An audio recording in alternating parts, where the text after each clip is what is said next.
You want to have sex all the time. But then at some point, something changes. Why? Because your relationships are the most important thing in your life. Who cheats more, men or women? These relationships have the power to change your psychology. Is that good or bad? Dr. Anna Machin is a world-leading love expert, having led one of the largest studies on the evolution of love. She is also celebrated for her pioneering work into the science of fatherhood. She has written 2 popular science books, Why We Love and Life of Dad, The Making of the Modern Father. I explore how evolution has shaped us, essentially. Okay. And my particular area of specialism is the science and anthropology of human love. You are the teacher that we all wish we had, but we never got to have. There isn't a hierarchy of love with romantic love at the top, and that's the pinnacle. You don't have to constantly pursue romantic love if you don't want to, because it's not actually the best form of love. In fact, it can be very stressful and very risky. So attachment relationships are quite rare in your life. They are very, very intense. They are actually developmentally significant. Trying to date using dating apps, which I'm afraid, from a neuroscientific point of view, handicap your brain, make it actually quite hard to date. Are we the only mammals that practice monogamy? Is this something that we are naturally, biologically programmed to do?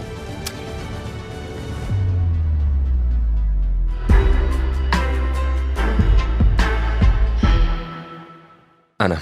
Hi. How would you describe your profession? Wow. Okay, I'm an evolutionary anthropologist, and anthropology is the study of humanity. Okay. And I explore how evolution has shaped us, essentially. Okay. And my particular area of specialism is the science and anthropology of human love, so close human relationships, essentially. Let's deep dive into that one, because I think this is an area in which a lot of people can feel identified in one way or another. What is the actual definition of love? Well, there isn't one, which is why, for me, it's such an amazing subject to study, because love is very, very complex. So at the most basic level, love has what we call 2 dimensions. It has the biological dimension, and that's things like neurochemistry, genetics, psychology, physiology, your neural structure in your brain, your neurochemical levels that go around your body. And all of those things intertwine to create the biological side of love. And then we have what we call the cultural social dimension, and that's things like your religion, your politics, the family you were brought up in, the films you watched as a child, how your society defines love. So it's actually very, very complicated, and that's in a way why I study it. I've been doing it for nearly 20 years, because the answer to the question, what is love, is very, very complicated.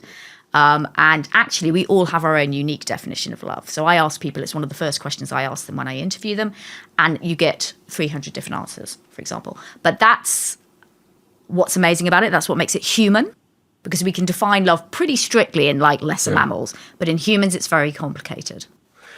Does one definition of love impact the second one? So perhaps because of the way that I was brought up and the different movies that I was exposed to, my religion, my culture, that is going to trigger my neurotransmitters, and then everyone from a neurological perspective go through the same experience?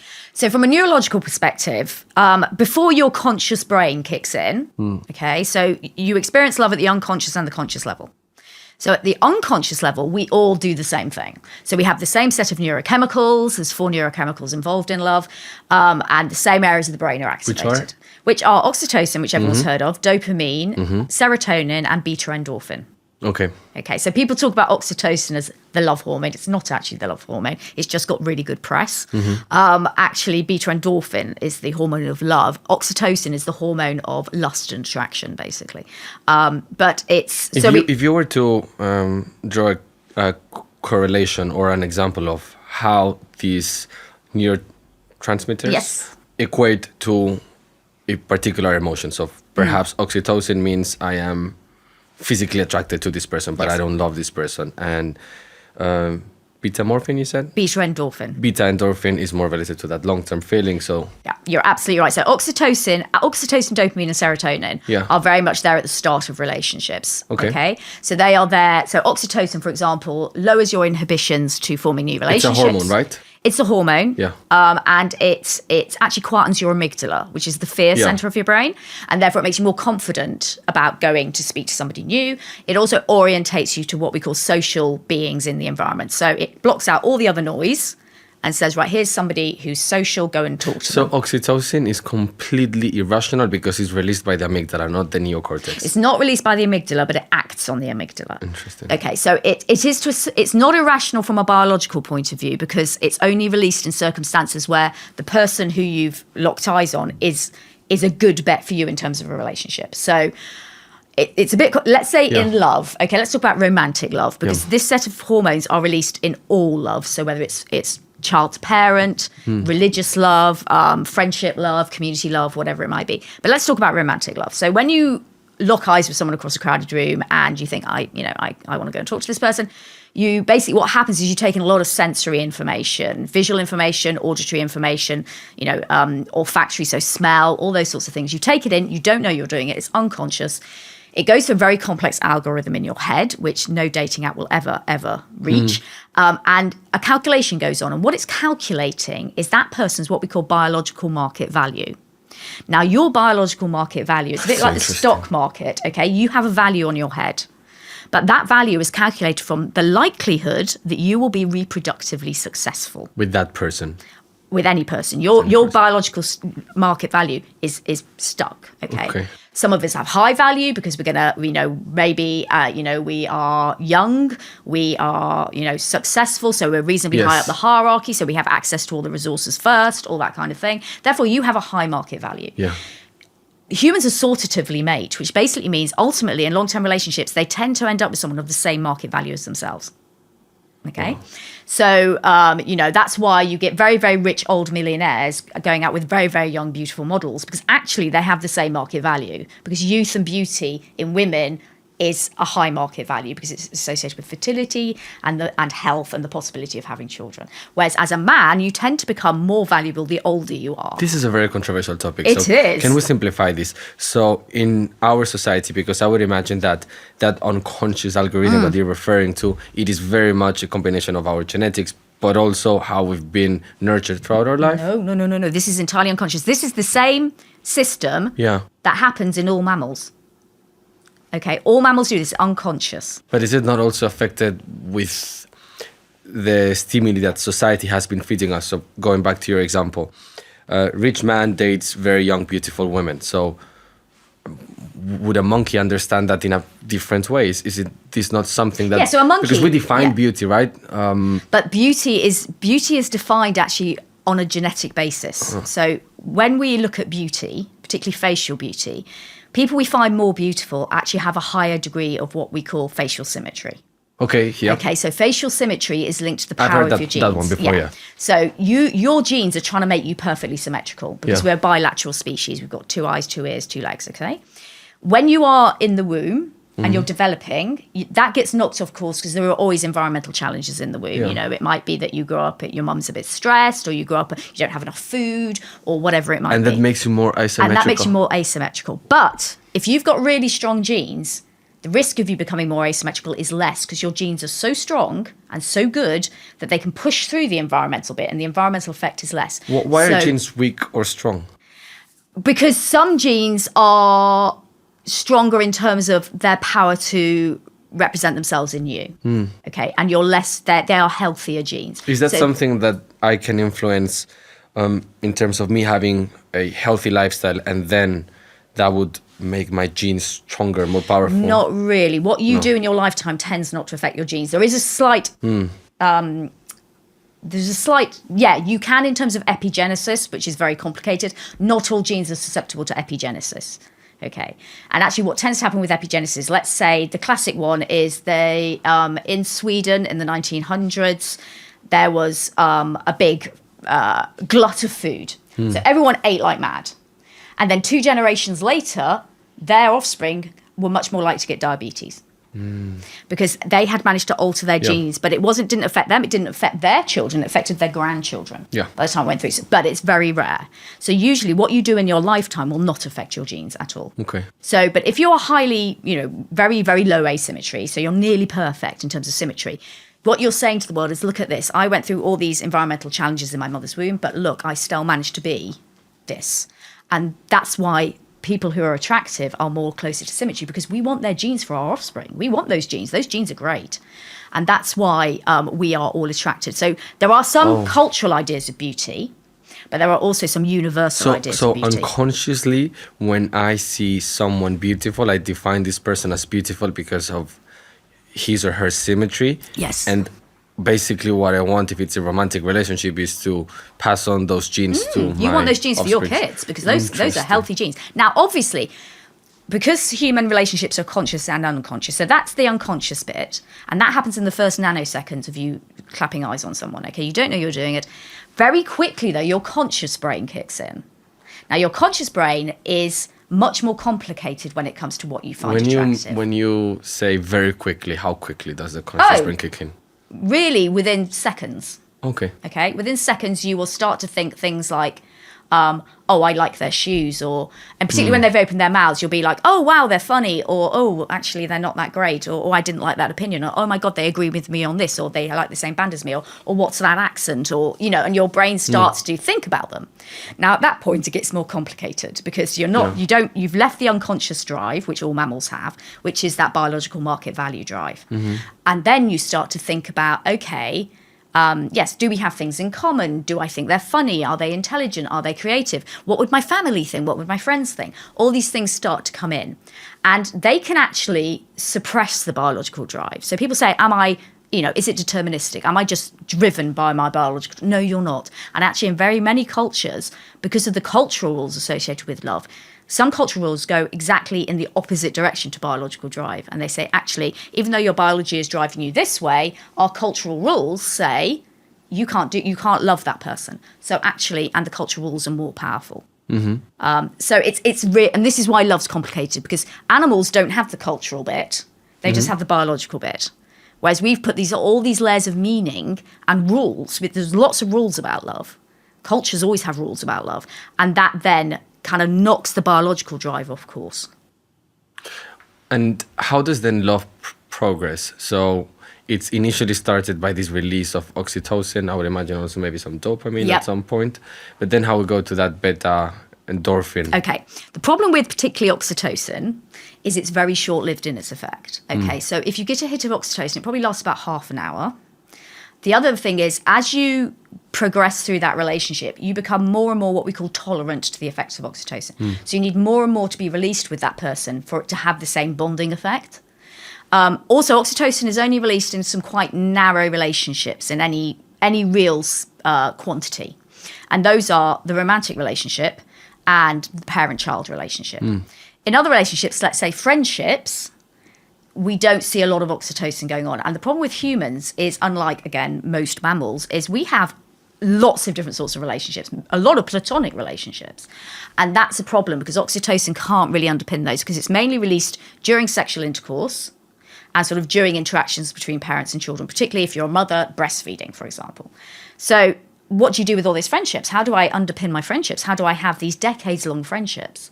And so what we need is something much more powerful to underpin those and something that's not restricted to what we call the reproductive relationships. And that's beta-endorphin. And we found beta-endorphin because it's actually what bonds monkeys, which are our closest relatives. Oxytocin bonds little tiny mice. Yeah. And whilst little tiny mice are great, they're nothing like humans. So beta-endorphin is actually the hormone of long-term love. It can underpin all relationships because it's released by lots of different behaviors which aren't associated with reproduction, laughter, touch, talking, dancing, exercise. If you go to the gym and you get that amazing feeling afterwards, that kind of euphoria, that addiction, that's beta-endorphin. That's addicting you to exercise. It's why, we want to go to the gym again. And that's what underpins long-term love. And so a single person can also experience beta-endorphin. Absolutely, you can be, and this is one of the things I argue, and it's particularly what I argue, and the reason why I wrote my book is because we tend to focus a lot on romantic love in this culture because it's a massive multi-billion-dollar industry. Yes, because it sells. The media's obsessed, exactly. But actually, beta-endorphin is released in all human relationships. So with your friends, you even get a hit. If you've got a dog, you get a hit with the dog. So beta-endorphin underpins all forms of human love. And therefore, you can get that hit whatever kind of relationship you're in. And that's why I kind of argue there isn't a hierarchy of love with romantic love at the top, and that's the pinnacle, and you've got to achieve romantic love because that's the one that's the most beneficial for you. It's not actually. It's actually just a spectrum. And you can pick any of those loves in your life, and they are just as good for you from a health and well-being benefits in terms of releasing all these wonderful hormones. And you don't have to constantly pursue romantic love if you don't want to, because it's not actually the best form of love. In fact, it can be very stressful and very risky. So that's what I'm kind of trying to sort of change our conversation around that, because there's, the power of romantic love is massive in our culture. Let's deep dive into the more commercial definition of love, which are the romantic ones. Yeah. Are there different types of love? Because usually in the first few years of a relationship, you go through this so-called honeymoon period in which you want to spend all of your resources with this person, your time and your money. Yeah. And it's unconscious, and you want to have sex all the time. But then at some point, something changes. Why? And what changes? Because in that first stage, so that first stage is obviously underpinned by oxytocin, dopamine, and serotonin. Serotonin is the hormone of obsessive love. And what's really interesting about serotonin at the start of a relationship is while oxytocin and dopamine go up, serotonin goes down. And for a long time, that was really confusing because serotonin is the happy hormone. And it's like, what? Why is this going down? And actually, but what we realized was people with very low levels of serotonin are much more at risk of having obsessive compulsive disorder. And so it's actually underpins obsessive love. And people always go, well, that sounds like stalking. No, you have to have a certain degree of obsession with the person you're in a new relationship with to like bother to spend time with them, to find out who they are, to like adapt your life around them, all these sorts of things. So we actually need you to be obsessive at the beginning of a relationship. And that's why, at the start of a relationship, you kind of daydream about the person all the time. You want to be with them all the time. You bore everyone senseless with photographs of them, that kind of thing. That's serotonin, because unless you're obsessed, you might not invest enough in that relationship. So for a period of time, you've got this serotonin drop. And everyone goes through that period. Everybody goes through that period. We can't put a timetable on exactly when that changes into what we would call love. Because people always ask me this when I do talks, exactly when does this happen? It depends on you as an individual. It's very individual. It also depends on the dynamic between you and the person you're in a relationship with. So we can't give you a timetable. Some people, it will happen in 6 months. Some people, it will happen in 2 or 3 years. It just depends. But at some point, you will switch from this, what we call very early stage of attraction and love and high lust, so very high levels of circulating sex hormones, to what we call companionate love. And companionate love is a much deeper, more enduring love, not as passionate, not as exciting. Probably some people find it quite mundane. Some people find it quite hard to deal with. But it's a more settled form of love. And that's when we get things called an attachment. And there's been a lot about attachment, particularly on social media. So attachment relationships are quite rare in your life. They are very, very intense. We define them by the fact that they are actually developmentally significant. And what that means is these relationships have the power to change your psychology. Is that good or bad? It can be a really good thing or it can be a really bad thing, depending on who you're attached to. So in most cases, if you, for example, I would give a personal example. When I met my husband, I had an insecure attachment style because of my upbringing, and he was very secure. And over time, because he showed me that he wasn't going to leave me, that, he wasn't going to abandon me, I myself became secure. So he changed my brain psychology. And that's what we mean by developmentally significant. So when you're a tiny baby, you have the most profound attachment of your life, which is with your carers or parents or whoever raised you. And that is really developmentally significant because for the first 2 years after birth, your brain is rapidly growing. So the attachment you build with them actually fundamentally underpins the architecture of your brain. And so attachment relationships are really, really important. And that's what we see in that kind of second stage of a relationship. You become attached to that person. They become what we call your secure base. And in a good relationship, they should make you feel supremely confident and supremely safe. That you can go out into the world, meet its challenges, meet its risks, be ambitious, do whatever you want, because you are so secure in your relationship with that person that you'll come back, they've got your back. If it's a bad day, they will make you feel better. If it's a good day, they will be your cheerleader. Yeah. Okay, and that's long-term love. And humans, we can love for decades, for lifetimes, and that's why we need beta-endorphin. We can. That's why we need beta-endorphin, because it's an opiate. We don't grow tolerant to it. and it addicts you to the other person. But why does then love sometimes feel like an effort? So in the first years, Because love is an effort. but not in the first years, right? So It can be. that makes you wonder if is monogamy and the so-called dream that we've been sold of long-term love a real thing or an invention? Because definitely everyone can experience that unconsciously and naturally without feeling that you're putting any effort whatsoever. You can love someone in the short term because you will be doing things that you would never do for anyone else that you don't have those feelings for.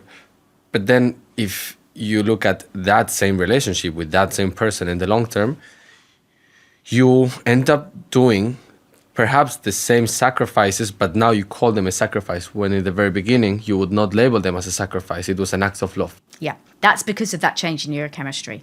So at the beginning, you have dopamine. Dopamine is your hormone of motivation. So you know how you read stories of people doing great feats in the name of love? Yeah. So I write about a few of them in the book. That's dopamine driving you. And dopamine will make you do the most amazing things because of these sensations of love you have for this person. When you move through into the deeper stages of love, where you have attachment and you have beta-endorphin, dopamine is still there, but it's very much in the background. It's nowhere near as significant as it is at the beginning. And so that's why it becomes more, might feel, more, not a chore, I don't like that word, but it becomes harder and it becomes more effort. But what I will say, and I think particularly in the environment in which we operate today as social beings, in terms of very social media based, lots of dating is on apps, all those sorts of things, we've lost the understanding that actually relationships are effortful.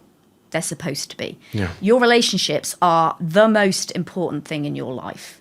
In terms of, we now know from endless data sets that when we look at people's health, mental health, longevity, life satisfaction, the biggest factor in all those is the relationships you build with other people. These are general relationships, not romantic. No, any relation. If you have a really good social network, it's very healthy. You spend a lot of time with other people.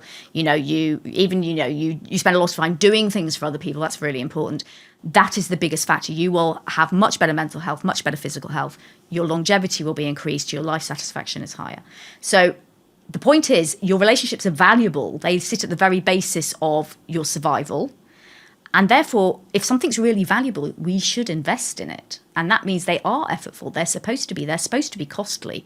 And what we've lost, particularly with trying to maintain our relationships in an efficient way on social media, or trying to date using dating apps, which I'm afraid, from a neuroscientific point of view, handicap your brain, make it actually quite hard to date. We think we can do these things efficiently while we're doing something else. So we can sit on the tube and we can do all this, and actually you're supposed to invest time and cognitive energy in them because they are that valuable. So it's like capital investment. You capital invest in something, you make an effort, you put that money in, you follow it, you try and build the money. The same with your what we call social capital, which is your relationships. You are supposed to spend time maintaining them and investing in them. I think the benefits of relationships are generally for the white population quite clear, but when it comes to romantic relationships in particular, when we look at movies, I mean, the movie is probably an hour or 2 hours long, right? And then they go through this trouble period, but then they love each other happily ever after. And they don't show you what happens after that, right? So 20, 30 years down the line, are they still madly in love and so cute with each other? So we don't really get to see that, right? And we just end with this very short dopamine-based definition of love. And then when I look at these things, I look at other species or other mammals. Are we the only mammals that practice monogamy? Is this something that we are naturally, biologically programmed to do? Or it's a complete invention by perhaps religion? No, we're not naturally monogamous. There is no true monogamous species in the world. A lot of species that were thought to be monogamous simply hadn't been observed enough. And quite often you will observe them. For example, when I did my master's, my professor was studying gibbons, which was supposed to be one of the really strong monogamous primates. And then he spent a couple of years watching them, and they were always sneaking off behind a tree to have sex with somebody else. So from an evolutionary point of view... Is that for both female and male? Because from an evolutionary point of view, restricting yourself to one person is actually a really bad idea, because all evolution wants you to do is pass your genes down. So particularly if you're a male. As much as possible. As much as possible. So if you're a male, and bearing in mind you are not going to be out of the business for months whilst you're pregnant, of course you kind of want to go behind a rock and have sex with a few other females, because then you're spreading your genes. And if you're a female, the ideal scenario is, particularly in what we call socially monogamous people. So there's a difference between reproductive monogamy and social monogamy. Social monogamy is we live together as a couple and we raise children as a couple. Reproductive monogamy is we are also actually reproductively monogamous. We don't have sex with anyone else. A lot of socially monogamous species are not reproductively monogamous. They will go and have sex somewhere else. And particularly if you're a female, what the ideal scenario is, you've got a really good mate here, and he is an amazing parent. He's really good at investing in the offspring and making sure the offspring survive. Perfect. That's what you need, because you want the genes. But he's not actually great on the genes front. So what you're going to do is you're going to go behind that rock over there, have sex with that really good looking monkey who's got amazing genes, and then come back and get him to raise your kids. And that's what they do, because that, from an evolutionary point of view, that's the best thing to do. It sounds because you practical. get really good genes, you get really good genes, and you get really good investment. Yeah. And humans do that as well.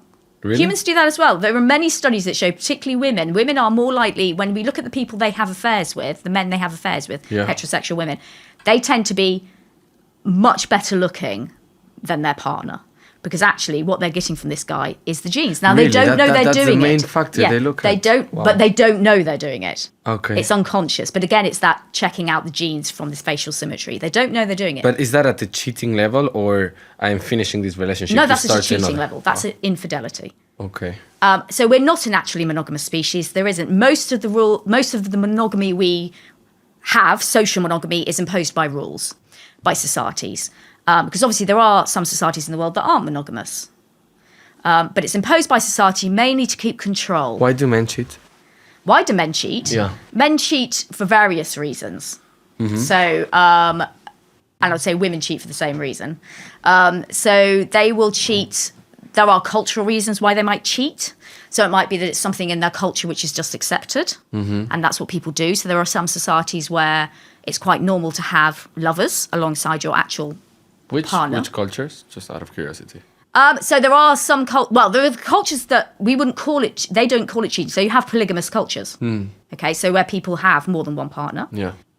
There are certain societies where, in certain classes, it's the normal thing for you to have a lover. So, for example, if we look back at, I mean, I don't think it's quite as bad as it was, but if we look at for Edwardian Britain, aristocrats, because they used to marry based upon pragmatic reasons, not love, they would always have lovers, and that was accepted. One didn't talk about it, but one had them. So people cheat for various reasons. It can be culturally acceptable. It can be something that they saw as a child in their parents, and therefore they've kind of been brought up in this environment where, again, it's what you do. There is a certain genetic predisposition to be unfaithful. It's not a big effect, but there is one, and it's not deterministic. So you could have a gene that increases the risk that you're unfaithful, but there's lots of other factors as well. Is that the same for both men and women? Yeah. So, and it's a vasopressin gene. So vasopressin is another one of the sort of bonding hormones. It's not that powerful in humans, but it's on a vasopressin gene. So there's lots of different reasons why somebody might cheat. And also some people are just not good at long-term relationships. Yeah. So depending upon, again, your genes influence how you behave in relationships. So if we look at, let's say, the oxytocin receptor gene, there's a mutation on the oxytocin receptor gene, which we call the nesting gene. And that makes it more likely that people are in long-term relationships. They get more satisfaction from being into long-term relationships. They're much more motivated to want to be in a long-term relationship. So they spend a lot of time maintaining it.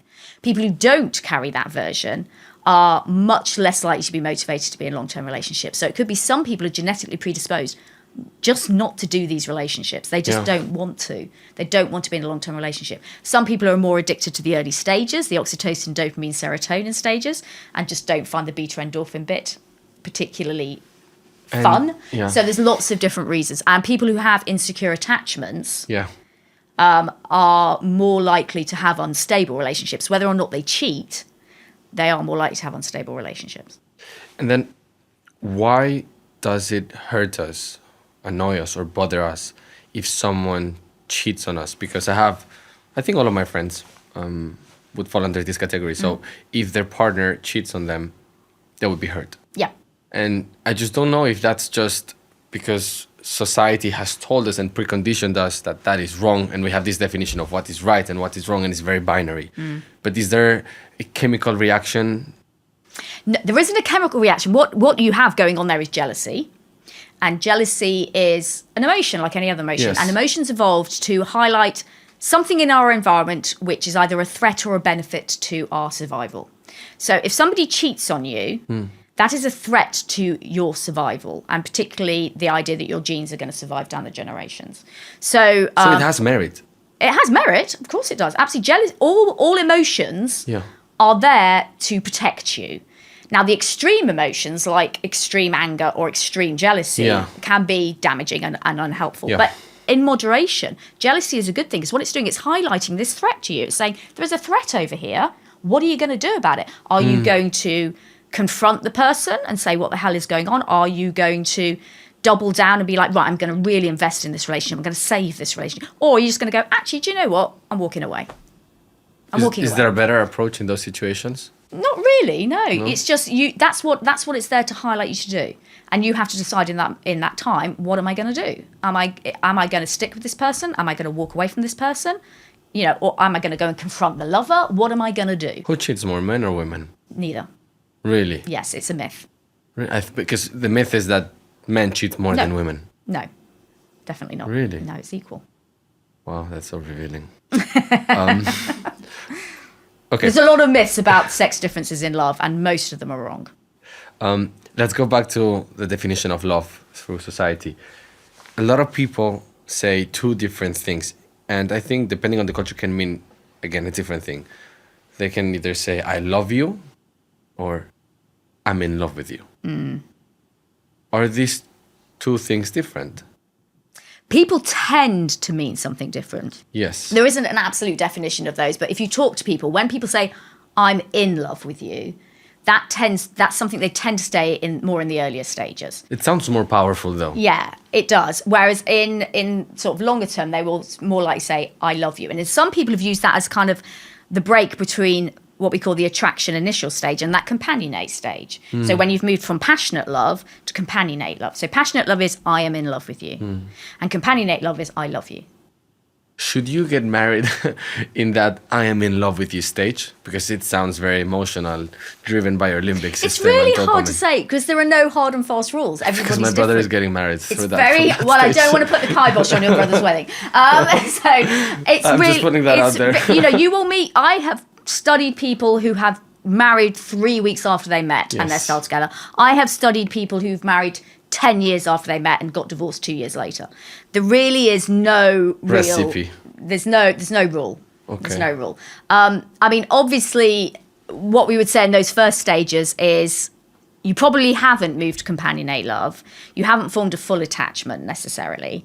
And yes, you still probably got quite a low level of serotonin. You probably still got your dopamine making you do mad things. But at the same time, there's no correlation actually.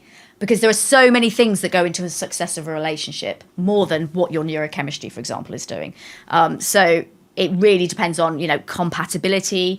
Are your attachment styles compatible? Do your personalities fit together well? Do you have shared values about the future? Do you have shared ideas about children? There's lots of things that go into whether or not a relationship will maintain itself, more And than, neurochemicals. Can you love two people at the same time through the same type of love? So either the beta-endorphin, long-term love, and loving two people at the same time at a romantic level, or also at the entry-level point of love, which is that oxytocin-driven love. Yeah.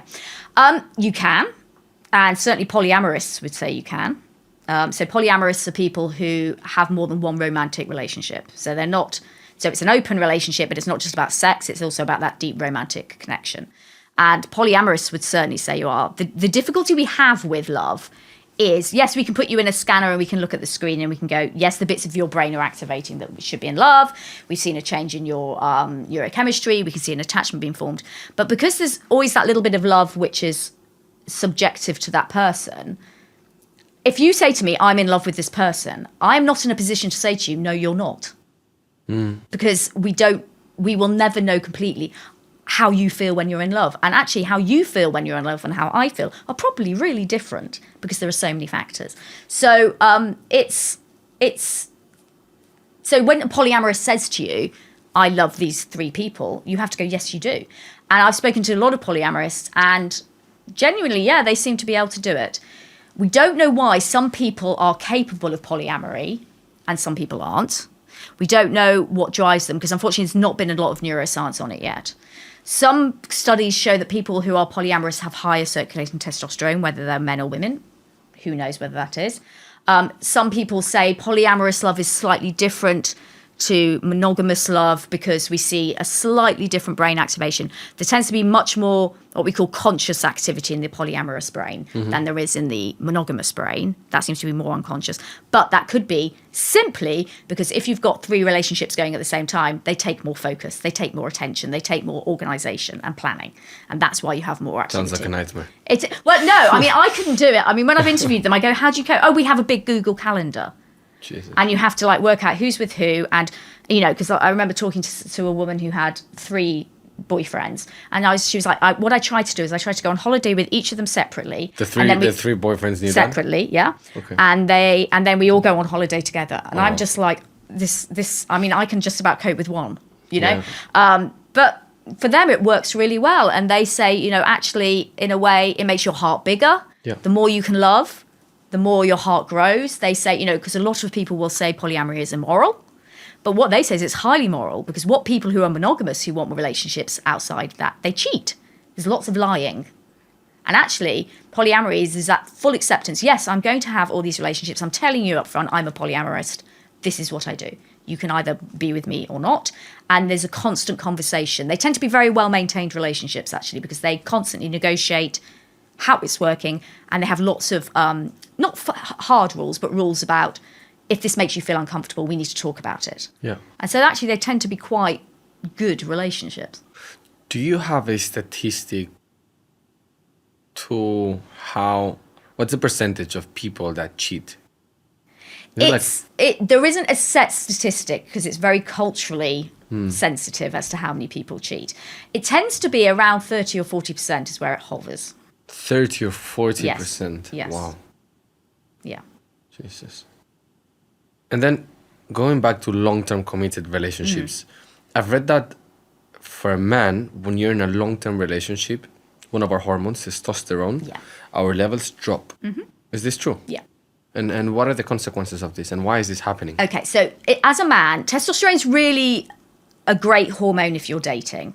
Okay. Because it makes you more competitive with other males. Okay. Oh, that's what it is. Yeah. And men with higher testosterone tend to have what we call more masculine features. They tend to be more attractive. So they have firmer jaws, they have broader shoulders, they have narrower waists, they have bigger chests. And that's all more attractive, basically, because it shows, you know, athleticism, health, protection, all these sorts of things. However, when you get together with a partner and you decided to commit to monogamy, that's not very helpful because actually what we need you to do is to stop competing with all the other males, stop with your eye on the horizon looking for another mate. We need you to focus on your partner. And so we do see a drop when people go into long-term relationships. It's not a huge drop. It's certainly not as significant as happens when you become a father. That's a really significant drop for the same reason, because we need you to focus on the family. But yes, it drops because it's not a helpful hormone to have if you want someone to commit. Are we losing then a piece of ourselves when we are in a long-term relationship because our testosterone level is not high? Depends how much you define yourself by your testosterone level, I think. I've had men contact me when I've posted about this. Maybe you're you're more risk adverse. No, testosterone doesn't tend to affect things like that. It has nothing to do with the amygdala or anything like that. What testosterone is really about is mating. People think, for example, that strength is associated with testosterone. It's not actually. Okay. Strength is associated with lots of other things. So it doesn't. So I've had, for example, people contacting me who are very into gym work, or very into weights work, and said, I'm about to, for example, become a father, and I'm really worried that this is going to affect, you know, my strength and my ability. And it's like, well, it doesn't. And just look at all the athletes out there who have children, who are incredibly successful male athletes. It does not affect things like that. What it will do is it will drop your aggression. Okay, and aggression sometimes isn't very helpful, and it will make you more empathetic. Because testosterone at high levels, it does make you aggressive. And also it does block some of the bonding hormones. So like dopamine and oxytocin are blocked by high testosterone. So by dropping it, you get a better release of things like oxytocin and dopamine. And so while some men, I think, do panic, there are advantages to it dropping as well. And women don't change physiologically? No. So we're There the are only no ones. changes. Interesting. Yeah. Why is that? Why do we need to change and they don't have to change? It's mainly because in evolutionary history, males are the ones that have had to compete for partners. So what we usually have in most species is what we call female choice. And females pick partners, males don't pick partners. And so men have high testosterone to enable them to compete. Now, it's actually a bit of a hangover for humans because actually human males do choose as well. We have what we call mutual mate choice. And that's because we have investing fathers. So if a man is going to give up his opportunity to mate for a lesser or greater period of time, he is actually also going to be choosy about the mate he picks. Yeah. But in most mammals, males mate and leave. And therefore, they have high testosterone all the time because it's for competition. And that's why it has to drop in humans, because we can't have you having this mega level of testosterone all the time.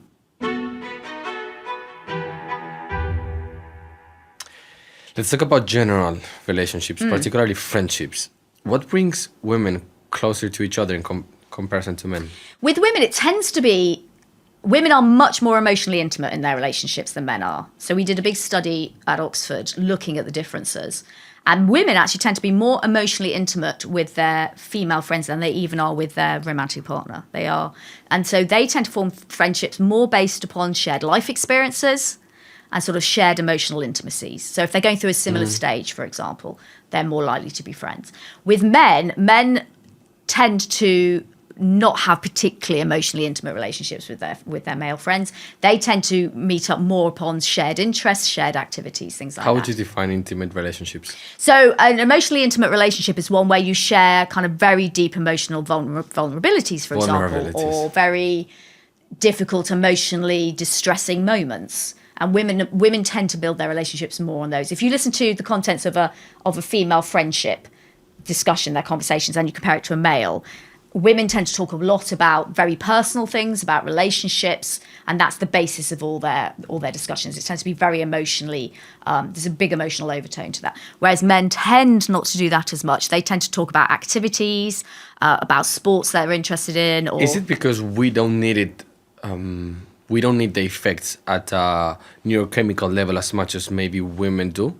Or is it because we've been conditioned? It's unhealthy. There's a lot of conditioning. There's a lot of conditioning going on. Also, men tend to be more emotionally intimate with their romantic partner. So they will use their romantic partner as their emotionally vulnerable person. Yeah. They won't use their friends. But actually, I think men could do with being a little bit more emotionally vulnerable with their friends. There's a lot of culture going on there about, men don't talk about these things. It's a bit wet. It's a bit weak. Talk about it. And then stuff. You said that women are more intimate and they perhaps open up more emotional layers with their best friends, female best friends, than with their male partner. Is this because the man cannot go to very deep levels of emotion? That tends not to be the reason. What we found is when we look at friendships are really special because friendships, whenever I talk to people about friendships or we do any studies on friendships, what we find is they are kind of the source, whether you're a man or a woman, of unjudgmental, unconditional support, basically. What we tend to find in romantic relationships is there's always an edge of, however happy the relationship is, there's always a slightly competitive, combative edge in romantic partnerships.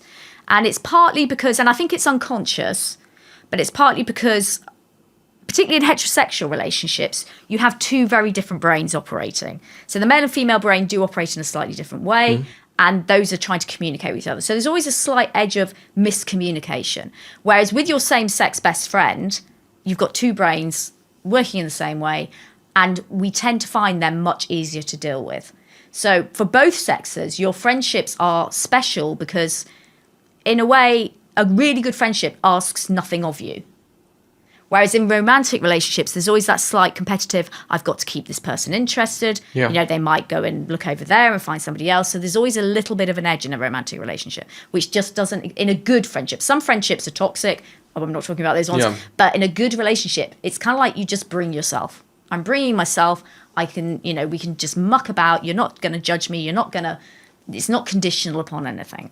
I can just, and men, for example, say that the number one thing they get from their friendships is absolutely unconditional relaxation, humor, just unjudgmental. And women will say, yes, it's the same thing. My female friends have seen me at my best time and at my worst time, and they haven't judged, and they love me just the same.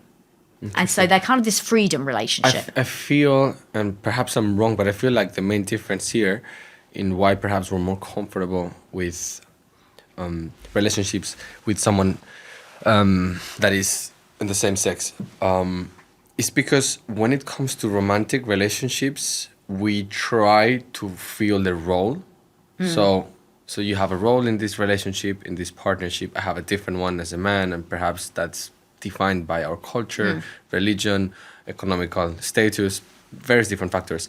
But then when you are in a relationship with, in my case, let's say another friend, another male friend, there are no expectations. I'm just a friend, right? So I don't need to be the protector or the caregiver. No, you're right. Exactly. And that's what a lot of men say and a lot of women say is there are no expectations. You can just rock up and be yourself and everyone will go, great, and just accept you for that. Whereas, as you say, in romantic relationships, there is more gameplay. There's more, competition. There's more, yes, this is your role, this is my role.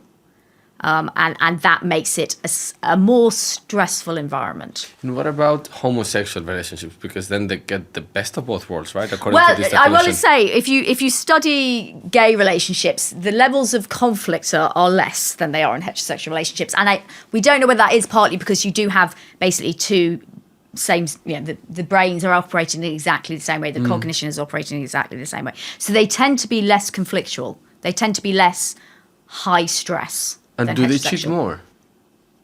I don't think so, no. No? There's no evidence to that. But the other thing to say about gay relationships is, particularly in male gay relationships, there tends to be more openness anyway in terms of sexuality. Is it because they understand the biological nature of sometimes, each other? they tend to be more open. They're more likely to be open than a heterosexual relationship. Interesting. And how long does it take us to fall out with a friend? Is there an average? No, there isn't, because it depends very much on the friendship. We have different levels of, so there's basically not all relationships are equal. Yeah. If we think about your social network, so I worked with someone called Professor Robin Dunbar, who came up with Dunbar's number, which is 150, and that's the maximum size of an active human social network. It's an average number, but that's the maximum you can deal with. 150 people. 150 people, but they're not all equal. And they're actually arranged right. So let's say you are ego in the middle, you. Yeah. If you think of a dartboard, with concentric circles going out. So the inner circle around you is 5, and that's known as your central support clique. And those people are the 5 closest people to you. Are they usually family or these are friends? Really depends. Okay. Really depends. We measure them in terms of emotional closeness and how often you see them. And for some people, it will be entirely family. For some people, it will be a mixture of family and friends. If you've got children, your children might be in there. It depends. 5. The next layer, which is inclusive of this layer, so we're going to add 10 people, is 15. Okay. That's known as your sympathy group. And your sympathy group are the people who, if you are having a rubbish day, you could go to the pub with them afterwards and go, oh, God, that was awful. And they would all sympathise and make you feel better. And that's your sympathy. That's kind of like your going out crowd. The people who so you're not as close as you are to the central support clique. You might be able to, but some of them you wouldn't be able to turn up on the doorstep and say, can I crash on your sofa for a month? Whereas your central support clique, you should be able to turn up and say, I'm going to crash on your sofa for a month. And they go, that's fine. And then on top of that, outside that, you've got a 45 people.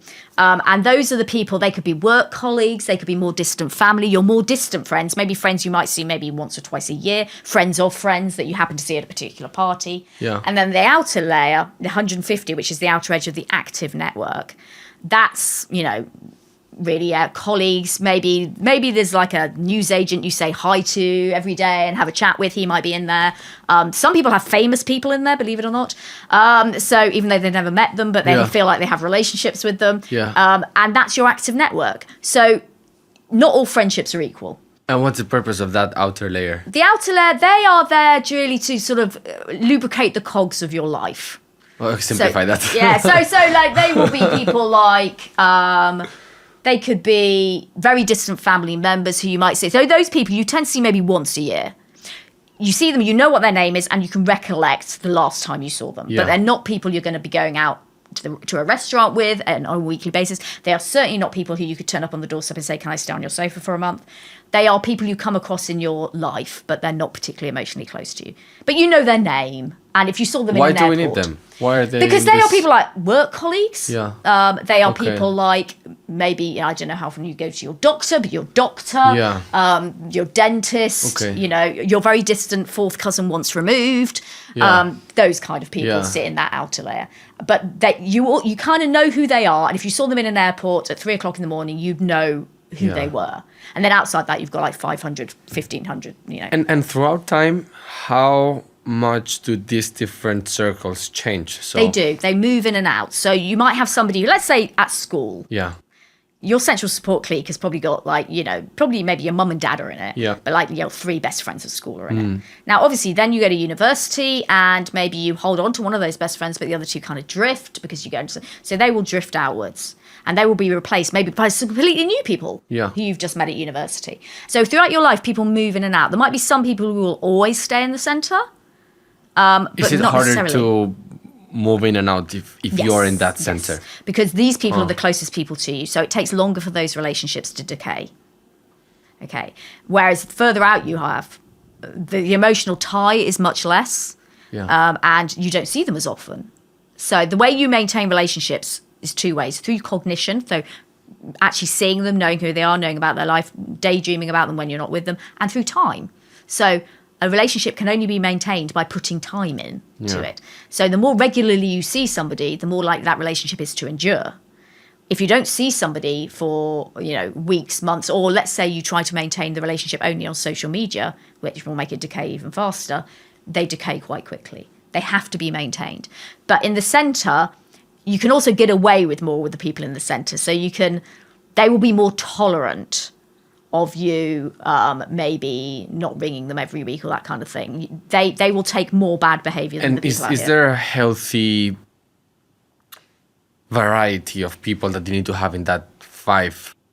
No, you just have circle? to have people who you are emotionally close to. No, the reason why I'm asking this, I'll just give you an example. Let's say that I'm married, so my wife is one of them, and then I have 4 children. Yeah. So my inner circle of trust and intimacy are very similar one to another because it's just my immediate family. But they might not be in there. It depends how emotionally close you are to them. Okay. Okay. So it's not done by cultural rules that, oh, my 5 must be my family.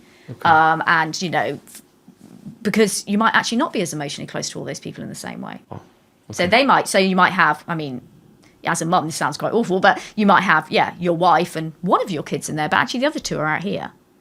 Or, you know, so And that's okay. It doesn't make you worse of a father or a mother. No, it's just how you make your network.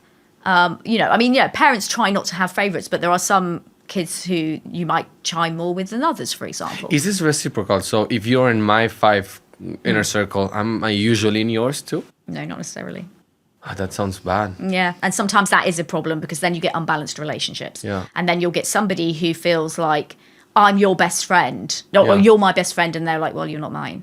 And then that causes conflict because Yeah. it feels it's very insecure. It's very risky. So no, it's not necessarily good to be like let's say, you've got your mate in the 5 layer and he's got you in like the 15 or the 45 layer. That's not good. that'd be terrible. Because what you yeah, well, it is. It's terrible. And Because then you're going to appear at the Exactly. doorstep. Can I stay a week at your and you'll place? be like, And I'll be no. like, no way. So that's about us being able to interpret relationships. How Yeah. good are you interpreting relationships? How good are you understanding the nature of this relationship? Yeah. And how does you mentioned social media? Yeah. Obviously, right now we were discussing this previous to this conversation, but technology is a big experiment that we're all going through right now, and social media is probably one of the biggest factors contributing to it. How is social media affecting our relationships? Not in a good way, mostly. There are some advantages for it for those more distant relationships. So like 150 layer, it's quite good because, you know, particularly if you've got family in Australia or something and you want to communicate with them, fine. You know, it's good for that kind of thing. It is not good for maintaining your very intimate relationships. So let's say particularly you're 5 and you're 15, it's not good at that because relationships are based upon shared intimacy. It's not very easy to be intimate on a public platform in that way. Even if you, let's say you try and maintain a relationship by just WhatsApping or just Instagram messaging or something like that, it will decay much quicker than if you were talking in real life. And that's mainly because you don't actually get the release of neurochemicals that underpin relationships. So when we're talking now, even though we don't know each other very well, you and I are getting some oxytocin and dopamine from talking to each other, okay? If I tried to just message you on social media, you might get a tiny bit of dopamine. Let's say if you said something nice and I said something nice, we might both get a little hit of dopamine. That's all you're going to get. And things like oxytocin and dopamine are important because they underpin your mental health and they underpin your physical health. They underpin your immune system. So on social media, you don't get that. Also, you don't get the psychological feeling of being special, of being important to that person. And that's quite important. You can't base attachment relationships on that much distance. So social media is good. If you want to talk to a whole group at once in a very efficient way, say, hi guys, I'm having a party on Saturday night. Great. That's fine. But if you want to have like an intimate discussion or even a one-to-one discussion with somebody, it's nowhere near as effective doing it in a digital way than it is in person because we have evolved to do this in person. Our evolution never even thought about the screen. Oh my God, has no concept of it. And in fact, your brain doesn't recognize the screen. So it finds it very confusing that you're kind of having this social moment, but there's nobody there. And the brain finds that very confusing to deal with. So it's quite a stressful way to maintain relationships. And as I said earlier, relationships are supposed to be effortful. Yeah. You're supposed to invest in them. And pinging off a quick WhatsApp or something is not investing in a relationship. Yeah. You need to be in person. I also feel like the communication, especially for deep conversations, are absolutely terrible with social media, particularly with WhatsApp. So if you want to have a conversation with a friend that is quite delicate, might be intimate, there are several different forms of communicating, right? So we have verbal communication, but also body language, and that allows for the counterparty to understand you better and get the message across in the most accurate way possible. But I mean, I remember so many times in which I've had these conversations over WhatsApp with friends in which we both go like, let's just discuss this face to face because I'm not understanding you, you're not understanding me, and we're just going to create a problem when there isn't one. And we are highly socially intelligent beings. The vast majority of your brain is given over to social cognition. Are we really? Because I met a lot of people that are, from an emotionally, socially perspective, very, limited. Yeah, but compared to other creatures, they're not. Oh, okay. Yeah. within our species, they may be, but within the whole. So basically, I did meet people that I believe my dog has more of an emotional. Well, no, but your dog has a large emotional brain as well. Yeah. So, but we have a massive prefrontal cortex. That's our brains are 6 times bigger than they should be for a mammal of our size, and most of that is social. Yeah. Okay. So we are really good at this, but we're not good at it at a distance. So you need to have those conversations in person because even though you don't know you're doing it, you're reading all those slight, tiny facial muscle changes and you're picking up on emotion and you're using empathy. You can't use empathy over WhatsApp. It doesn't work. And so there's lots of miscommunication. Whereas good. We can't use empathy over WhatsApp. No, you can't. Whereas in person, you are engaging this amazing social brain and you're picking up so much information. Yeah. And that's why, I think social media, I think we will come to a point where we understand how to use it as a tool, but we're quite a long way from that yet.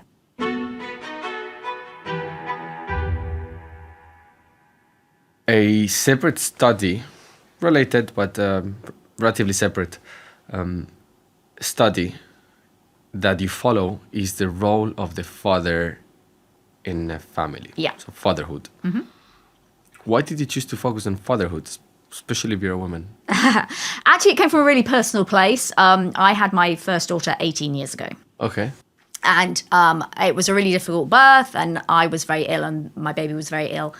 And my husband was quite deeply traumatized by what he saw because he basically nearly lost both of us. And afterwards, I was offered lots of counselling and debriefing and all this kind of thing. And I was actually like, no, because I passed out. I have no idea. And he was offered nothing. And for 2 years afterwards, he would get very emotional talking about the birth. He was worried about having any other children. It was very difficult. And as an anthropologist, obviously, I study human society and human behaviour. And the father is a big role in society and in the family. So when I went back to university, as my job at Oxford, I decided just to have a quick look and see what we knew about the role of human fathers, because I'd seen my husband, for example, develop a beautiful relationship with our daughter, really lovely, and he was a great father. And I found lots of literature on absent fathers and the impact that they can have, which is, very real. And a little bit on teenage fathers, which was quite stereotypical, and then nothing on the vast majority of men who actually stick around and look after their kids. And that's a massive oversight, to not understand who somebody is in your society who has such a big role as the father. So I was one of the first people to do it. There's maybe 2 other people in the world at the time doing it. And we started from basic questions. So what happens to a man when he becomes a father from a biological, psychological point of view? How does he build his relationship with his child? Because it was a myth, but there was a myth at the time that fathers did not form attachment relationships to their children. Only mothers did. And did he have any particular role in child development? Because again, it was always like, well, mum brings the kids up, so mum is the one that influences all their development. Dad is like the secondary parent bag carrier guy. So we asked those questions, and we recruited at the time, tiny study, 20 first-time fathers, did lots of blood tests and various things on them, did lots and lots of psychological testing, did lots of questionnaires asking about their practical day-to-day life, about how they build their relationships. And out of that came sort of 20 years of study to truly understand who this person is. And in that time, we've busted so many myths which are cultural. They're just cultural myths about fathers. Because we know from an evolutionary point of view, human fathers are very, very special things. Only 5% of mammals have dads who stick around. Most mammals mate and male mammals mate and leave. Human fathers don't. And as an evolutionary scientist, you go, well, why? What is the reason for that? Why do they stick around? And the reason they stick around is they're absolutely vital to the survival of the children. Mm-hmm. And evolution doesn't cause something as very rare like that to evolve unless it's absolutely vital in some way. It also doesn't cause that to happen without prepping dad in some way. We have to give him a bit of a leg up. And that's what the brain changes are. That's what the hormone changes are that happen to men when they become fathers, because they're actually priming them to be able to do this job. What makes a good father? That's a really good question. I get asked that question a lot, and I can't give you a straight answer because it depends very much on the environment. And I kind of suppose the story I tell is, like in the West, we think a good father is one who's very hands-on, very involved, very empathetic to his children, meets their emotional, practical, educational needs. So is, they're changing the nappies, carrying the baby, feeding the baby, doing all these things. And that's a good father. The reason why that's a good father in our society is because we are not living in a very marginalized, dangerous environment. Yeah. Okay? If you live in a war-torn country, a good father in that country is a dad who can recognize the risk, pick the kid up, put it under his arm, and leg it. Okay, that is a good father. And that's why I say it this way, because it's these questions about what's a good dad, what's a good mum, it's very environmentally dependent.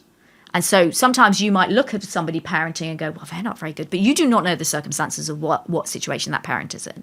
So I think we need to be very careful about labeling good parents, because it depends. There are obviously some things that in any environment we don't want to happen, but it's a broad spectrum, and it really does depend on where you live. How can a father know that he's done a good job? I think a father can know he's done a good job if he has a secure attachment to his child. If he really thinks he knows who his child is. Okay? If he allows his child to be who they are, acceptance. It's really interesting. Children put more weight on being accepted by their father than they do by their mother. We don't really know why. But for a child to be accepted as you are by your father, what your personality is, what your interests are, what your sexuality is, what your identity is, whatever it is, for some reason, dad has a lot of power there. So we know that fathers who accept, particularly their teenagers as they are the ones who are doing a good job, and their kids will keep coming back to them, and their kids will see them as a secure base. I was told by a psychologist, and this is more general towards parenting, not just fathers, but that a good key performance indicator to a good education is once your kid is an adult, how independent is this person? Yeah, that's absolutely right. Because your sole job as a parent is to raise an independent adult, somebody who can go out into the world and do that. But what's really interesting is fathers are the key parent for that as well. So we studied fatherhood around the world, because obviously culturally it can be quite different in terms of how fathers are prescribed in a particular culture. But what we see they all share, regardless of where they live, is this one thing. And it is they are the parent that we say scaffolds a child's entry into the world beyond the family. They are the parent that supports that kid as they grow and becomes an adult and goes out into the world. And that's because of the nature of their attachment. So their attachment is slightly different to mum's. It's just as powerful. Whereas mum's is based on nurture. Dad's is also based on nurture, but it has this element of it which we call challenge or stimulation. And dads are the parent who, whatever they do with the kids, it's very stimulatory, developmentally stimulatory. It's very challenging. It's like, I'm just going to push you a little bit further and a little bit further.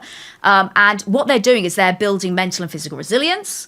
They're helping the child see you will have challenge, you will have risk. You need to be able to understand those. You need to be able to assess them. You need to be able to fail and pick yourself up and be fine. And we know that is dad who does that. When you're a very little kid, he does that by playing with you. So a lot of dads do a thing called rough and tumble play, which is very vigorous, wrestling, throwing you in the air, being silly. It's all, and that it starts there because actually it's quite a risky way of playing. And so they're saying to the kids, I'm just going to push you. Yeah. Are you going to cope with this? It's fun, but are you going to cope with this? And they start doing that in teenagehood. They carry on doing that, but in slightly different ways. And they are the ones who's going to give that really secure foundation to that independent being. And that's what we found around the world, is that dad seems to be the guy who does that. And we think, actually, that's why dad evolved. Because dad evolved at about the same time that adolescence evolved. Interesting. So, okay. So the role of the father is to challenge the kid, to equip this kid to be independent and resilient. Yeah. Okay. Can you simplify what's the role of the mom? Mum's slightly different. I don't study mothers, so but what we see in mothers is mothers are more about, and it's not that fathers don't care. They do care. They do nurture. They do caretake. But what we say is we see the difference in the attachment style. So as I said, dads are nurture, but also challenge. And what I say is dads have this secure base. So I've got a really secure attachment with this kid. But what I'm going to use that for is I'm going to turn the kid to the world and go, right, here's the world. You are going to go into it. And you're going to take those risks and you're going to confront those challenges. But no, I'm here. I'm here. You can come back and I will give you a hug. It will be okay. Whereas mum, we say that's more of an exclusive attachment. So hers is more inward looking, clutching the child to her and being like, right, we are this, I'm this protective arm around you. I'm this nurturing arm around you. Yeah. And that's kind of what the difference is in terms of attachment. So mums, it's slightly different. And, motherhood is incredibly ancient. Millions and millions and millions of years old. Human fatherhood's 500,000 years old. So from an evolutionary point of view, it's really young. So it's achieved in a different way. Should we be discussing with our partner, with our wife, with our husband, what our roles need to be when it comes to education? So perhaps, as you're mentioning, mom needs to be the person that will develop the emotional spectrum of the child. But then the father would be the one that will build that resilience, that... Yeah, I wouldn't say necessarily emotional development. I think mums they're kind of like the ones who make the child feel safe through, yes, that really protective boundary. Both parents are involved in emotional development. Particularly fathers are important in what we call emotional regulation. Emotional regulation is knowing how to keep your emotions in check, particularly in public. So, you can't just start screaming if something goes wrong. You can't start hitting if something goes wrong. You learn those things. And again, that's part of his social role. So what we see in terms of education is both parents actually input into academic achievement. But what dads do is they actually underpin the behaviour, the learning behaviour in the classroom.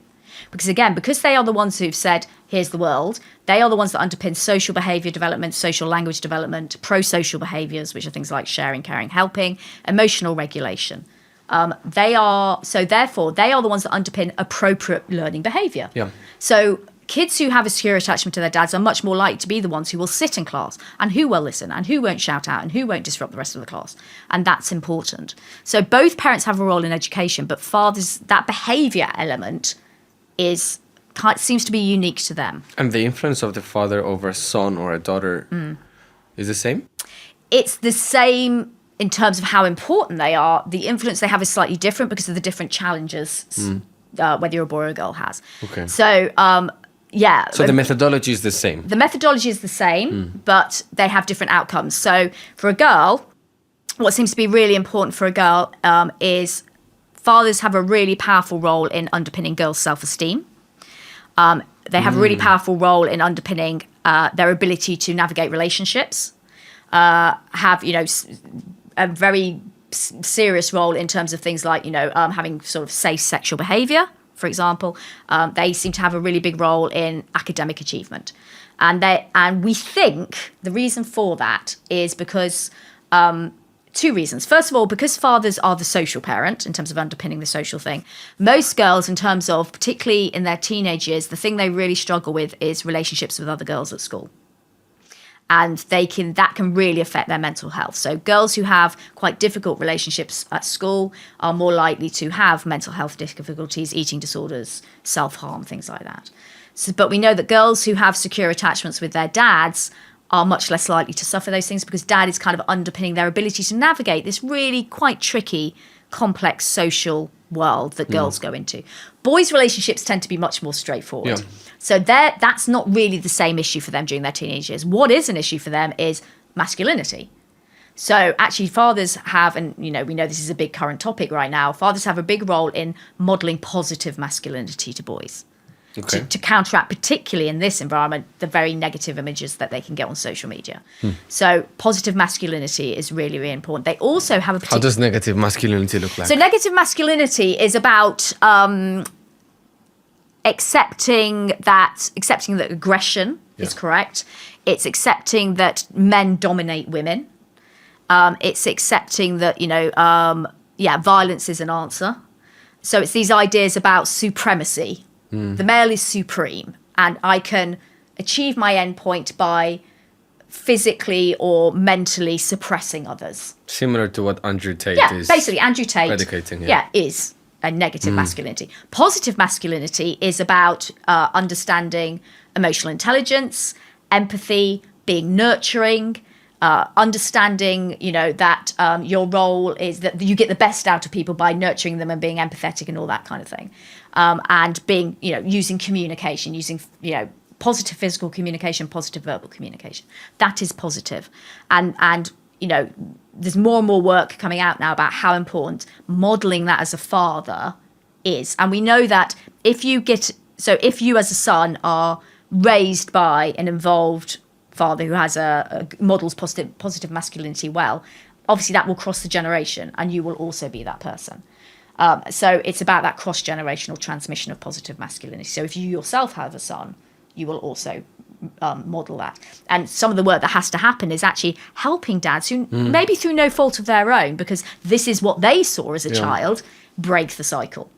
And how do children learn better from their father?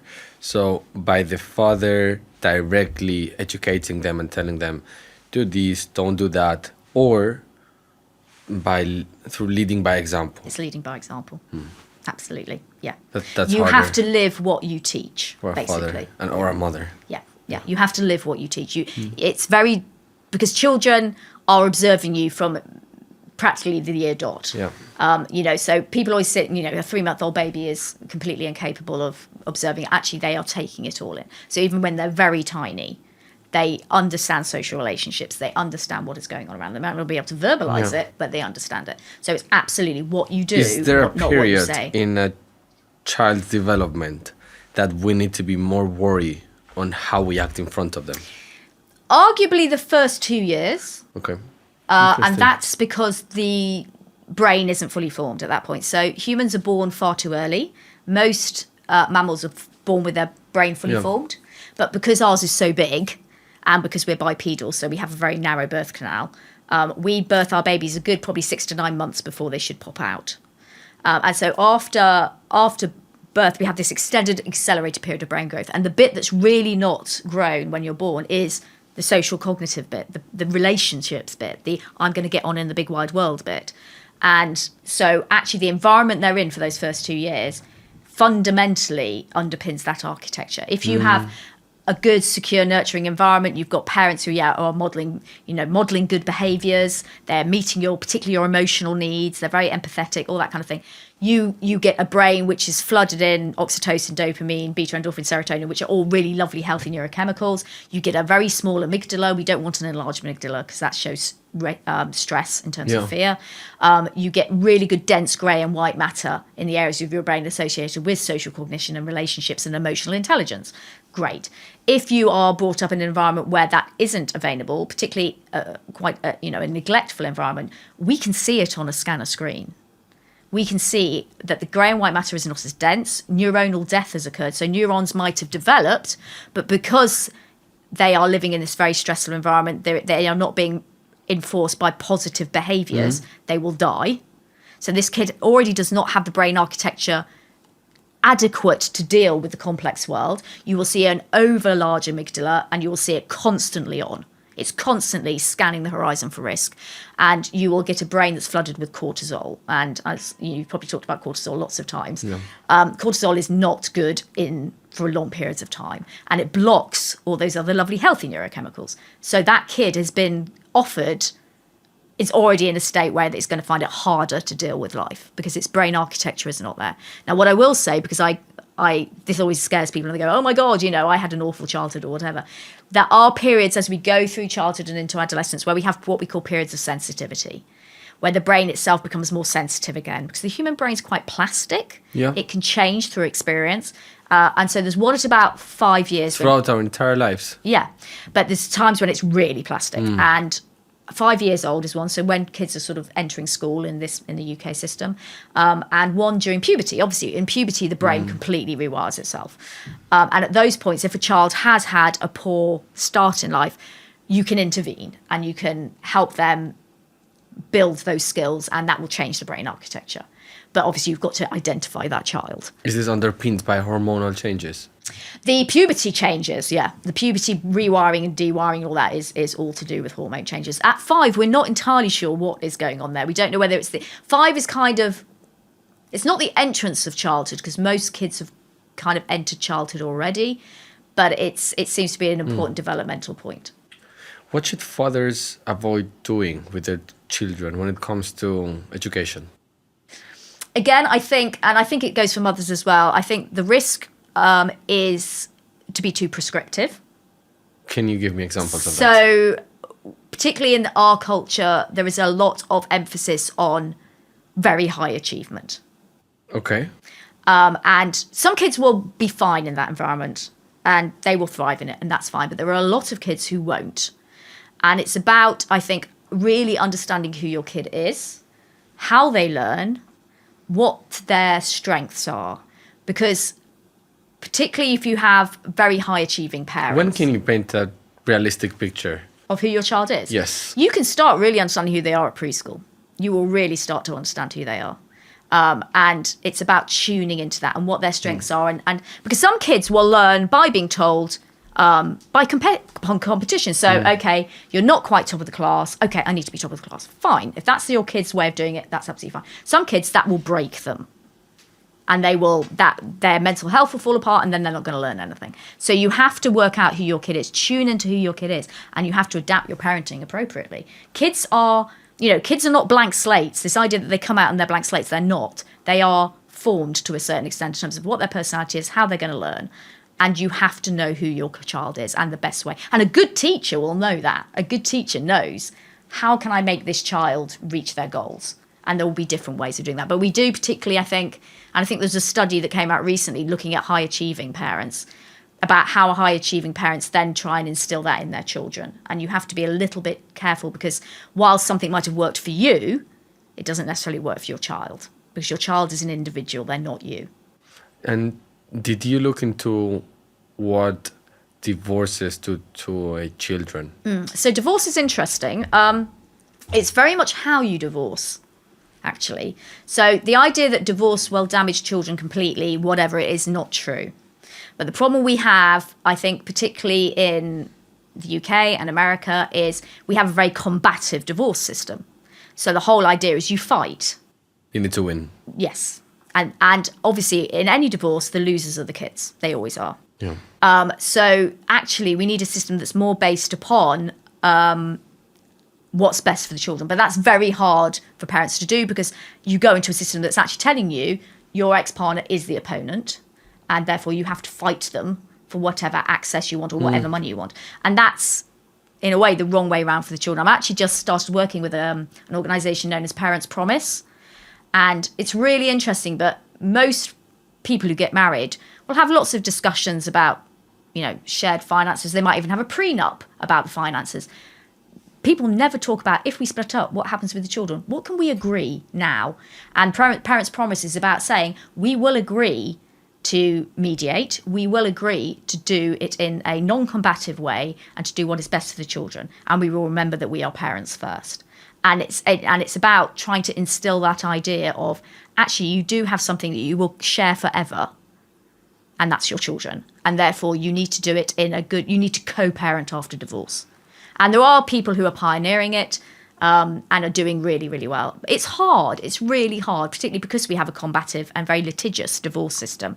And we also have a divorce system, unfortunately, that penalises men, particularly in fatherhood terms. So that needs to be more equal. So what are the typical consequences, side effects that a kid that has gone through this? Well, if you go through the conflictual thing, so first of all, if you don't have an assumption of 50-50 custody, you are basically saying that where you've been growing up with both parents in your life, suddenly, maybe one of them, usually dad, you might only see 5% of the times, and you see mum the rest of the time. So that's first of all saying, well, dad's not as important. And that's difficult for children because they're half dad.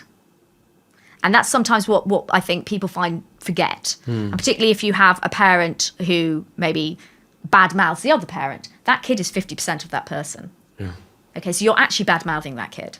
Yeah. And so you get those sorts of behaviours. Yeah, you get the idea that the kid will shuttle from home to home. So actually, in one sense, the parents get nice, secure bases. And the kid, who's actually the one who needs a secure base, is constantly moving. I know people who've pioneered actually having a house where the kids live and the parents move in when it's their turn. And that seems, unfortunately, that takes money, but it works very well because the kid stays put in their territory, in their comfort, rather than moving about. Conflict is bad. Conflict, arguments, tugging of children, using children is bad psychologically for children. You will get children who were once securely attached to their parents who are no longer securely attached to their parents. They're insecurely attached. So it's a really, up until your teenage years, your parents are your primary attachment figures. Yeah. If that becomes destabilized, that has fundamental psychological developmental effects. So until the teenage years. So some people, when they are considering to get a divorce, Yeah. they look at their family situation and they might decide to postpone it until the kids reach a certain age. At what age is the worst age in which you should not get a divorce? It really depends on the kids. There is no rule because your kids are individual and some kids are more resilient than other kids. It depends on the nature of the divorce. It depends upon what you're going to do afterwards. Because the thing is, at adolescence, your attachment figure as a teenager does change from your parents to your peers, but you still need the stability of your parents. It's not like it disappears. But you will go to your peers first for comfort. You will go to your peers first for advice. Yeah. But you still need the stability of your parents because teenagers are still kids, and they're actually going through possibly the hardest stage of growing up, which is the dewiring and rewiring of the brain, which leaves them with some bits of the brain that don't work for a bit, and that can be very vulnerable. So we do need a lot of both of our parents during our teenage years. Oh my God, absolutely. So what about boarding schools? Oh well, I don't want to get into boarding schools. I'm not a massive fan of them as someone who studies child development, but people take their choices. Interesting. Yeah. Okay. The role of the father, I feel like it has evolved a lot throughout, at least even my lifetime. And let's say I take 3 different generations. So I look at my grandfather, my father, and myself. They are defined within the family in a very different way. So I think the transition is right now to a father that is very emotionally available, more vulnerable, not necessarily the financially contributor of the family. Do you think this is going towards the right direction? Yeah, definitely. It's going towards the right direction for several reasons. It's definitely going in the right direction in terms of children, in terms of child development. Particularly as we know, for example, we have a mental health crisis in adolescence. We know that fathers are the ones that underpin the development of good mental health, so they're important. We know from a societal point of view that it's a good thing because children who grow up either with not great relationships with their father or without a father figure, unfortunately, are more likely to have issues growing up. They're more likely to exhibit antisocial behavior. They're more likely to have addiction. They're more likely to turn to criminality because they don't have that figure there. When they grow up within the first 18 years of their life Yes. without a father. Okay. Yes. After that, Carries on. carries on. Okay.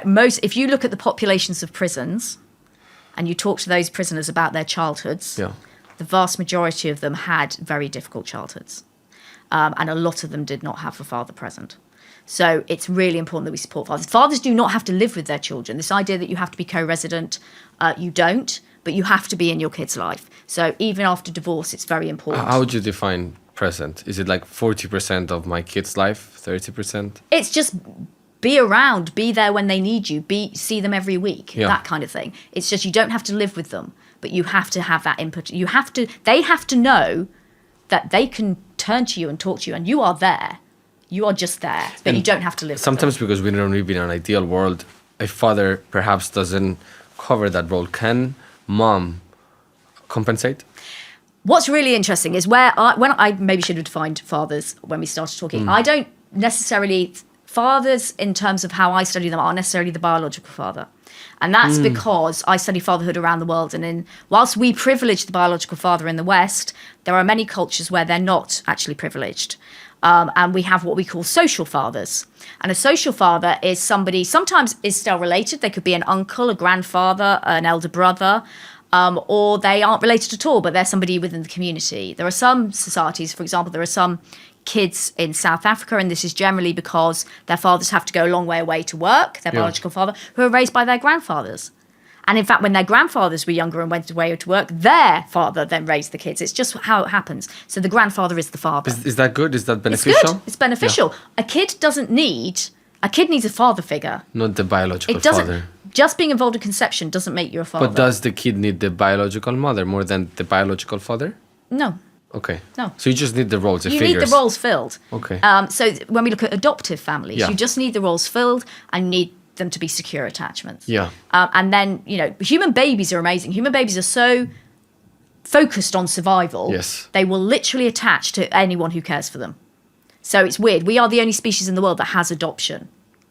And we will adopt babies Yeah. and we will bond to them as if they were our biological children. Yeah. No other species does that. Yeah. So it's important that kids have these figures. They don't have to be involved in conception at all. And that's what was really surprising about studying fathering around the world, Yeah. is because we're so indoctrinated here we talk about the real dad, and the real dad's the one who was involved in conception. He might never have seen the kid again, Yes. but people will still refer to him as the real dad. And it's like, rather than actually there's this really great stepdad here who's actually brought the kid up. Actually, they're the dad. Because dad is actually a verb. It's not a noun. It's a doing job. If you do the job, you Yeah. get the title. I very much can correlate to this because I've had a very complex relationship with my father, and I'm 29 in a couple of days. Mm-hmm. But for the last probably 10, 11 years, I don't have a relationship whatsoever with my father since I was 18. And this had a lot of benefits on one hand. It allowed me to build a level of resilience, of understanding at an emotional but also logical level of life that I don't think I would have ever been able to understand if I didn't go through this very intense situation. But also during that period when I was 18 years old, my grandfather from my mother's side, he sort of like took over. So I believe that I got the best of both worlds because he did represent that stability, but also I didn't feel like I was missing any love or affection or approval from my father, because I did get it from definitely my mother, but also my grandfather.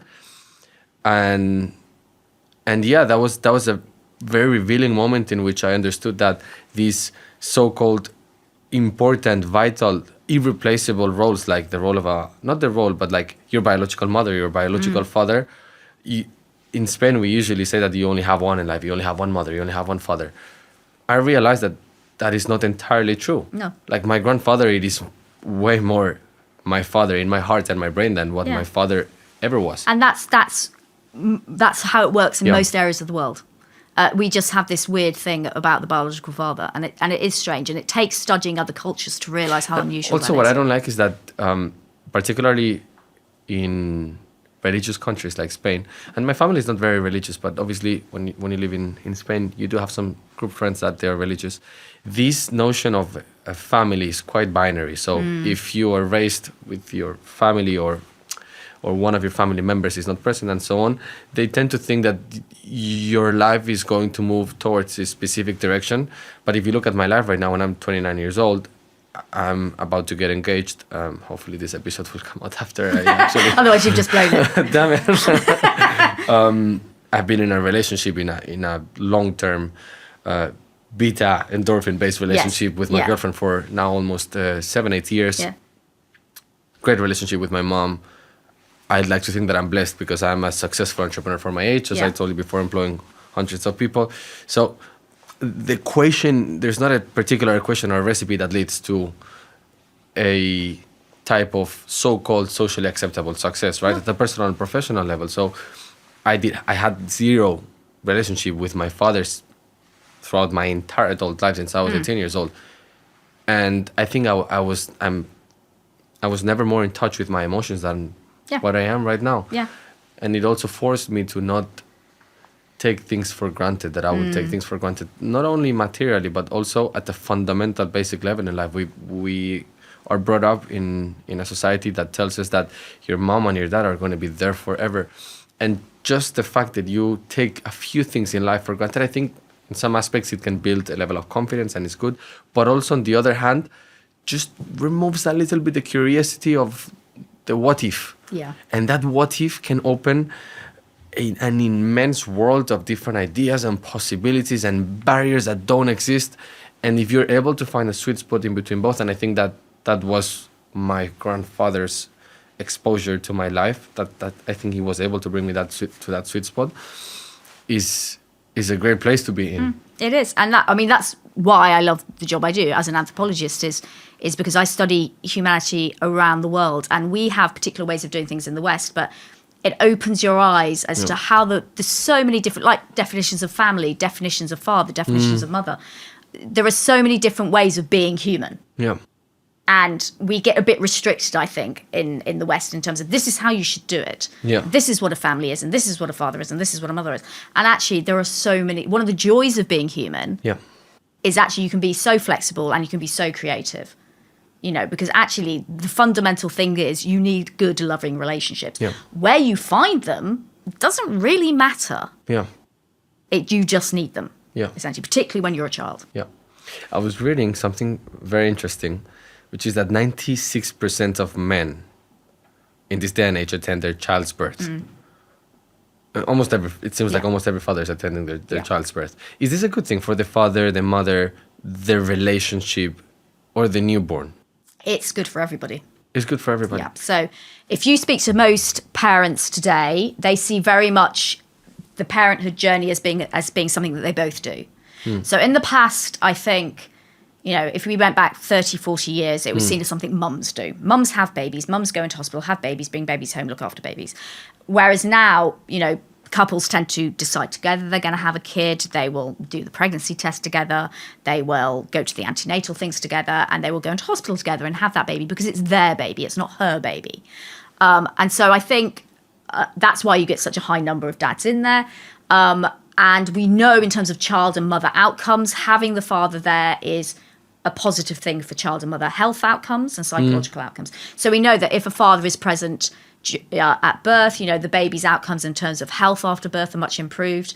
If he's there during pregnancy, we have less risk of of early birth, of premature birth. We have greater birth weights, for example. We have better health for mum. We have better adherence to a healthy regime for mum, better adherence to going to antenatal classes and appointments. So actually doing it as the family that it's going to be is really, really important. We also know that obviously fathers are at a slight distance from their baby during pregnancy because they're not going through that whole stage.